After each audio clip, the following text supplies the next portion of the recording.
Bonjour à tous et bienvenue dans ma vidéo. Aujourd'hui, je vais vous donner mon avis sur Inoline après avoir pris le temps de tester la plateforme. Je vais être simple, direct, je vais vous dire ce qui m'a plu, ce qui ne m'a pas plu, ainsi que le type d'utilisateur pour lequel iLoline peut être intéressant. La première chose que j'ai vue, c'est la facilité d'utilisation. Honnêtement, chez Inoline, j'ai pris mes marques très vite. Les menus sont clairs, tout l'ensemble est fluide et je n'ai pas eu cette sensation de me perdre parmi des dizaines d'options inutiles. Pour moi, c'est déjà un grand point positif. Ensuite, j'ai voulu vérifier les méthodes de dépôt et de retrait. C'est souvent là qu'on voit si une plateforme est bien pensée ou non. Sur Inoline, les étapes semblent simples et bien organisées. Tout semble présenté de manière directe, sans confusion. J'apprécie toujours quand ce genre d'étape reste aussi rapide à comprendre. Après ça, j'ai regardé les marchés disponibles, et pas seulement ça, mais l'accès à divers types d'actifs comme les devises, les crypto-monnaies et d'autres instruments populaires. Personnellement, j'aime quand une plateforme permet de tout réunir au même endroit. C'est plus pratique que d'utiliser plusieurs services différents, surtout au quotidien. Un autre point qui m'a semblé super intéressant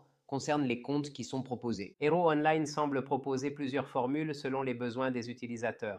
Certains veulent quelque chose de plus basique, d'autres cherchent plus d'outils ou un accompagnement plus avancé. Et avoir plusieurs options est clairement un avantage pour s'adapter à différents profils. Du côté de l'assistance client, j'ai également pris le temps de vérifier ce qui est proposé et sincèrement, c'est un critère sous-estimé. On n'y pense pas toujours au début, mais quand on a une question urgente, on veut obtenir une réponse rapidement. Innoline met en avant un service d'assistance accessible, ce qui reste rassurant. Concernant la sécurité, ça m'a fait une impression sérieuse. Bien sûr, chacun doit toujours faire ses propres vérifications, mais la plateforme offre un cadre structuré et professionnel. Personnellement, je préfère largement cela plutôt que les sites qui exagèrent trop avec des promesses très exagérées ou un discours très agressif. Si je devais résumer ce que j'ai apprécié chez InOnline, je parlerai surtout de la simplicité générale de la plateforme. Tout semble assez clair entre les déplacements, entre les sections, elles sont rapides et l'ensemble donne une impression de fluidité. J'ai également trouvé intéressant le fait de pouvoir accéder à plusieurs marchés depuis un seul et même espace. Quant au point à améliorer, certaines personnes aimeraient sans doute trouver plus de contenu explicatif ou des informations plus détaillées sur certains outils. Pour conclure, mon avis sur InnoLine est bon. La plateforme m'a semblé claire, moderne et agréable à utiliser. Si vous cherchez quelque chose de pratique et sans complications